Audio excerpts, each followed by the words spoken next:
Capítulo 4. Cuando Juana e Isabel quedaron solas, la primera, que antes había sido cauta en su elogio a Bingley, expresó a su hermana cuánto le admiraba. «Es exactamente lo que debe ser un joven», le dijo. «Sencillo, vivo, de buen humor, y nunca vi tan finos modales, tanto desembarazo, tan exquisita educación. Es guapo», añadió Isabel, «lo cual también debe ser un joven si es posible. Es por consiguiente completo. Me envanecí con que me sacase a bailar por segunda vez. No esperaba semejante cumplido». «¿No? Pues yo lo esperaba. Sino que hay gran diferencia entre nosotras. Los cumplidos te sorprenden siempre a ti y nunca a mí. ¿Qué más natural que sacarte de nuevo?» ¿No podría él evitar al ver que era 5 veces más guapa que todas las del salón? No le agradezcas esa galantería.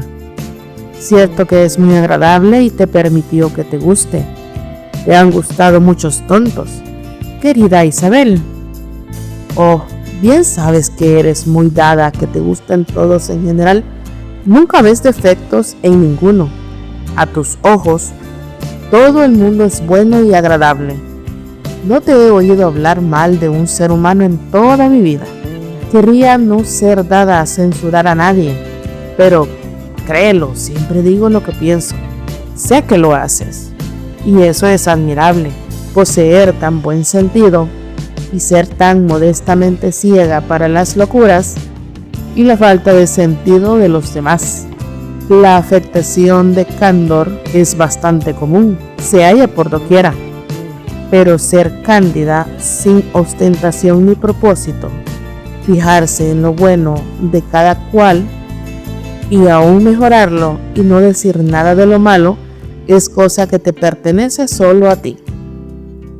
¿Y te gustan también las hermanas de ese muchacho?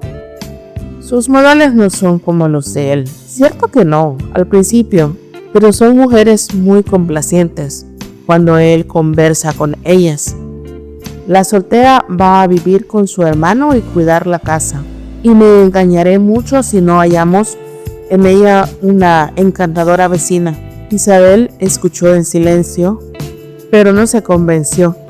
La conducta de aquella en la reunión no había sido a propósito, para agradar en general y con más viveza de observación y menor flexibilidad de temperamento que su hermana, así como juicio sobradamente libre de atención. Asimismo, se encontraban poco dispuesta a la aprobación. Era en efecto señoras muy finas, no les faltaba buen humor cuando eran complacidas, ni dejaban de resultar agradables cuando lo anhelaban, pero parecían orgullosas y vanas. Eran más bellas que otra cosa. Habían sido educadas en uno de los mejores colegios particulares de la capital. Poseían una fortuna de 20,000 libras. Tenían la costumbre de gastar más de lo debido y de juntarse con gentes de alto rango, siendo inclinadas, por lo tanto, a pensar bien en todo de sí mismas, medianamente de las demás. Pertenecían a una respetable familia del norte de Inglaterra, circunstancia más impresa en su memoria que el hecho de que su propia fortuna y la de su hermano habían sido ganadas en el comercio. Bingley había sido heredado unas 100,000 libras de su padre, el cual había proyectado ya comprar un estado, mas no vivió lo suficiente para poder hacerlo. El hijo proyectaba lo mismo, y más de una vez eligió el condado, pero como ahora se vería con buena casa y con la libertad de un propietario, era dudoso a muchos de los que conocían lo acomodado de su carácter, y que no pasase el resto de sus días en Netherfield, dejándolo de la compra para la venidera generación. Sus hermanas ansiaban mucho que poseyese un estado, pero aún hallándose en la ocasión presente, establecido solo como arrendatario, la señorita de Bingley no dejaba de gustar de prescindir su mesa, ni la señora de Hurst, que se había casado con un hombre de más elegancia que medios, se veía por menos dispuesta a considerar la casa de su hermano como la suya propia, siempre que le conviniese. No hacía sino 2 años que Bingley era mayor de edad cuando, por la casual recomendación, se decidió a conocer la posición en Netherfield. La vio por fuera y por dentro durante media hora. Le agradó la situación y las principales piezas de la casa. Se dio por satisfecho, con lo que el propietario la ponderó y la alquiló inmediatamente. Entre él y Darcy reinaba firme amistad, a pesar de la oposición de los caracteres. Bingley era aficionado a Darcy por la facilidad, la franqueza, la ductilidad de su propio temperamento, aunque ningún otro natural pudiera contrastar más con el suyo, y a pesar de no parecer nunca descontento del que él mismo poseía. Bingley hallaba el más fuerte sostén en la firmeza de las opiniones de Darcy, y tenía de su juicio la mayor opinión. En entendimiento, Darcy era superior. No le faltaba de ningún modo a Bingley, pero Darcy era más hábil.